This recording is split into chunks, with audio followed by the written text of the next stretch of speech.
نحمده ونستعينه ونستغفره ونعوذ بالله من شرور أنفسنا ومن سيئات أعمالنا.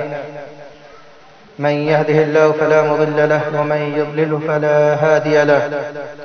وأشهد أن لا إله إلا الله وحده لا شريك له وأشهد أن محمدا عبده ورسوله. أعوذ بالله من الشيطان الرجيم. بسم الله الرحمن الرحيم. يا أيها الذين آمنوا اتقوا الله حق تقاته ولا تموتن إلا وأنتم مسلمون. يا أيها الناس اتقوا ربكم الذي خلقكم من نفس واحدة وخلق منها زوجها وبث منهما رجالا كثيرا ونساء واتقوا الله الذي تساءلون به والأرحام إن الله كان عليكم رقيبا. يا أيها الذين آمنوا اتقوا الله وقولوا قولا سديدا يصلح لكم أعمالكم ويغفر لكم ذنوبكم ومن يطع الله ورسوله فقد فاز فوزا عظيما. أما بعد فإن خير الحديث كتاب الله وخير الهدي هدي محمد صلى الله عليه وسلم وشر الأمور محدثاتها وكل محدثة بدعة وكل بدعة ضلالة وفي رواية وكل ضلالة في النار. أعوذ بالله من الشيطان الرجيم. يا أيها الذين آمنوا أطيعوا الله وأطيعوا الرسول وأولي الأمر منكم فإن تنازعتم في شيء فردوه إلى الله والرسول إن كنتم تؤمنون بالله واليوم الآخر.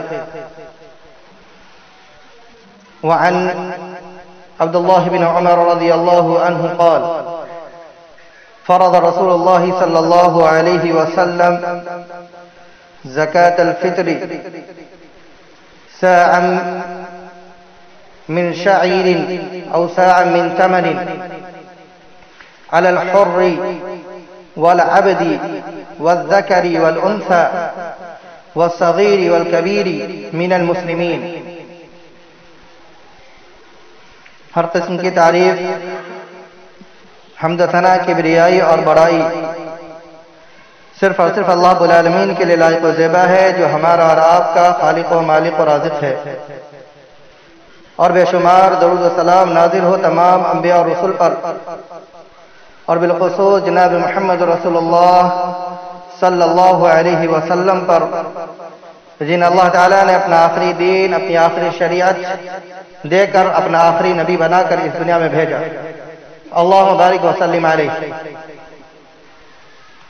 محترم بزرگوں، دوستوں، نوجوان ساتھیوں، ہم اور آپ جس مہینے سے گزر رہے ہیں اور جو مہینہ چند دنوں کے بعد ہم سے جدا ہونے والا ہے، اس مہینے کی عظمت، اس کی فضیلت، اس کی برکت ان تمام سے ہم اچھی طرح سے واقف ہیں. اس مہینے کے اندر جو عبادات کی جانی ہیں یا جو عبادات کی جاتی ہیں جن کا خصوصی طور پر ذکر ملتا ہے، ان عبادات میں سے ایک اہم ترین عبادت جو اس مہینے کے اندر خاص ہے، اس مہینے کے علاوہ کسی اور ایام میں اس عبادت کی مشروعیت کا ثبوت نہیں ملتا، وہ عبادت ہے صدقۃ الفطر کی ادائیگی.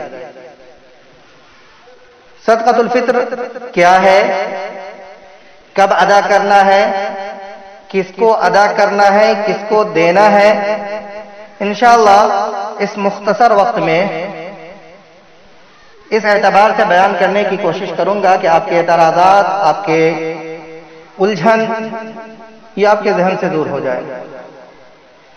محترم بزرگوں، دوستوں، صدقۃ الفطر یہ اس صدقہ کو کہتے ہیں جو روزے کے اختتام پر روزے دار کی طرف سے یا پھر ہر اس شخص کی طرف سے جو مسلمان ہو، عاقل ہو، جو مسلمان ہو، بڑا ہو، چھوٹا ہو، امیر ہو، غریب ہو، آزاد ہو، غلام ہو، تمام کی طرف سے روزے کے اختتام پر جو اناج 1 سا یعنی 2.5 کلو نکالا جاتا ہے، اسی صدقے کو صدقۃ الفطر کہا جاتا ہے. صدقۃ الفطر کا حکم کیا ہے؟ شریعت اسلامیہ نے اس کے متعلق کیا باتیں بتائی ہیں، ان تمام باتوں کا ذکر کرنے سے پہلے ایک دو بات بنیادی طور پر ذہن میں رکھیے گا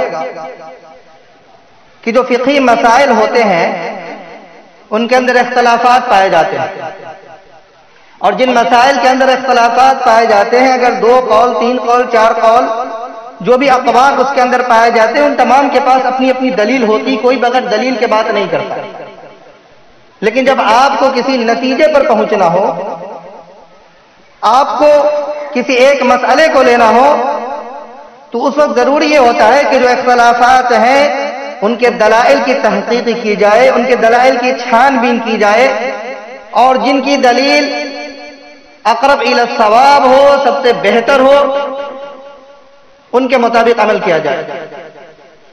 محترم حضرات، صدقۃ الفطر کا معاملہ بھی ایسا ہی ہے، اس مسئلے کے اندر اختلاف ہے۔ سب سے پہلے تو یہ کہ صدقۃ الفطر کا حکم یہ ہے کہ یہ صدقہ واجب ہے، فرض ہے۔ کس پر؟ اس کے متعلق اللہ کے نبی صلی اللہ علیہ وسلم کی ایک حدیث، حضرت عبداللہ بن عمر رضی اللہ تعالی عنہ اس حدیث کے راوی، امام بخاری امام مسلم نے اس حدیث کو اپنی صحیحین کے اندر نقل کیا۔ عبداللہ بن عمر کہتے ہیں فرض رسول اللہ صلی اللہ علیہ وسلم زکاۃ الفطر، اللہ کے نبی صلی اللہ علیہ وسلم نے زکاۃ الفطر کو فرض کیا ہے۔ کس چیز میں فرض کیا ہے؟ صاعا من تمر او صاع من شعیر، کہ آپ صلی اللہ علیہ وسلم نے زکاۃ الفطر کو 1 صاع کھجور یا 1 صاع جو کے اوپر فرض قرار دیا ہے۔ کن پر فرض قرار دیا ہے؟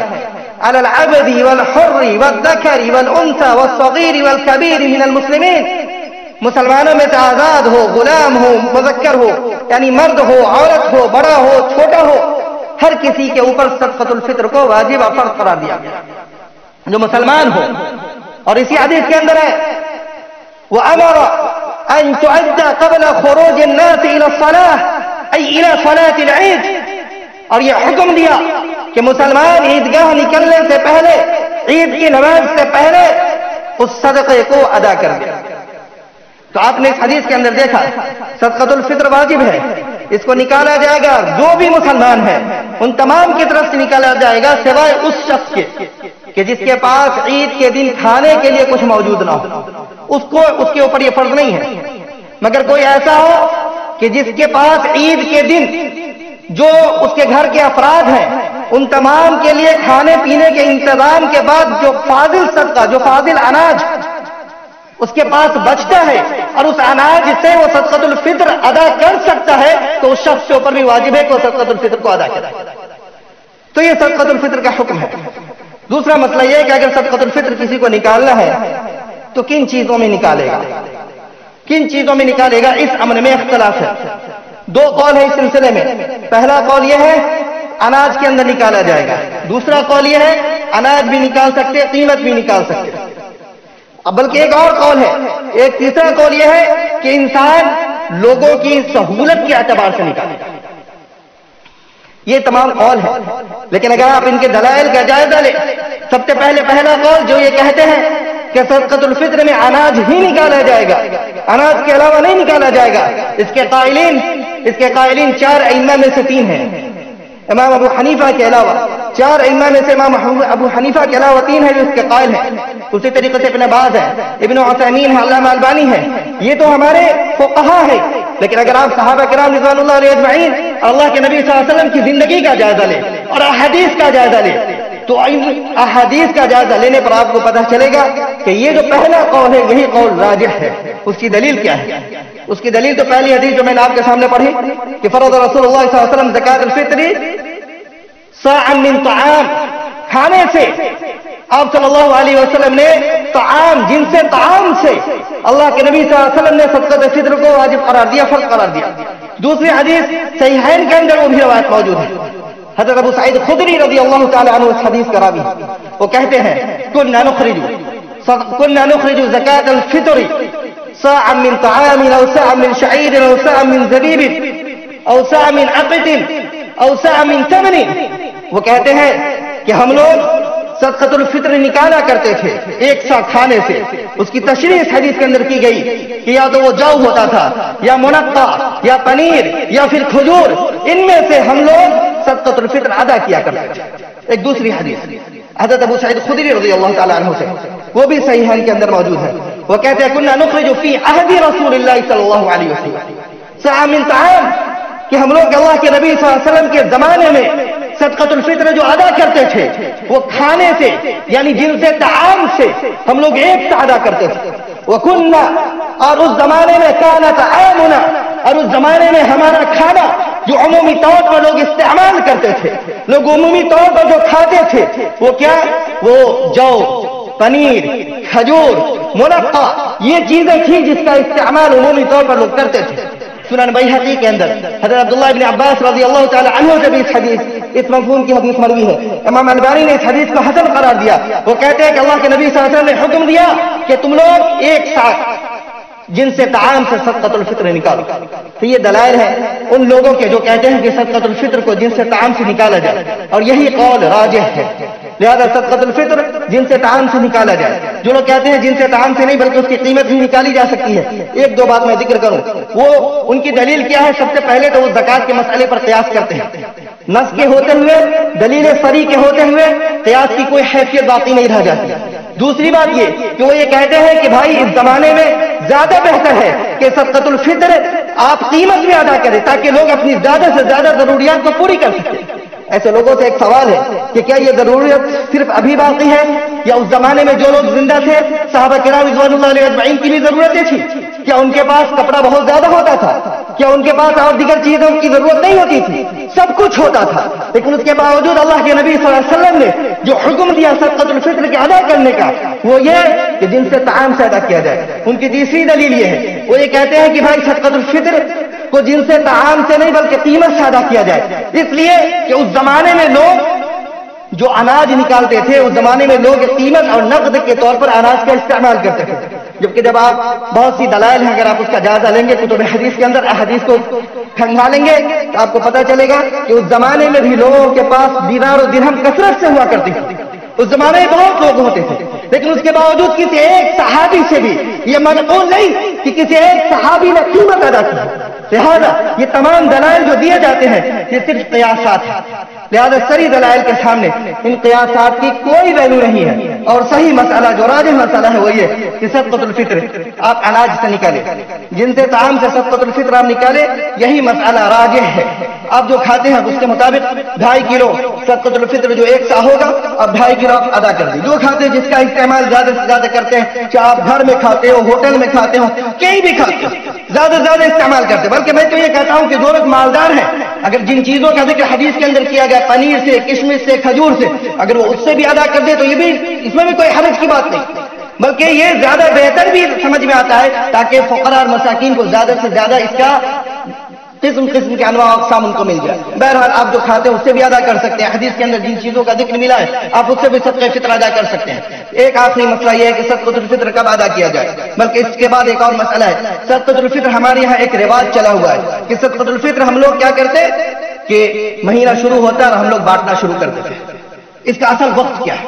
اس کا اصل وقت جو حضرت ابو سعید خدری رضی اللہ تعالیٰ عنہ کی روایت کے اندر ہے، وہ کہتے ہیں کہ ہم لوگ صدقۃ الفطر نکالتے تھے عید کے دن، اور اس مسئلے میں راجح قول اور صدقۃ الفطر کے نکالنے کا اس عبادت کی مشروعیت کا جو اصل وقت ہے وہ چاند کی تحقیق کے بعد یا عید کے دن صبح، چاند کی تحقیق کے بعد آپ صدقۃ الفطر نکالے، الا یہ کہ حضرت عبداللہ بن عمر رضی اللہ تعالیٰ عنہ کی ایک اثر جو موقوفاً صحیح ہے، حضرت عبداللہ بن عمر رضی اللہ تعالیٰ عنہ کی ایک اثر ہے جس کے اندر اس بات کا ذکر موجود ہے کہ حضرت عبداللہ بن عمر رضی اللہ تعالیٰ عنہ 1 یا 2 دن پہلے نکالا کرتے تھے۔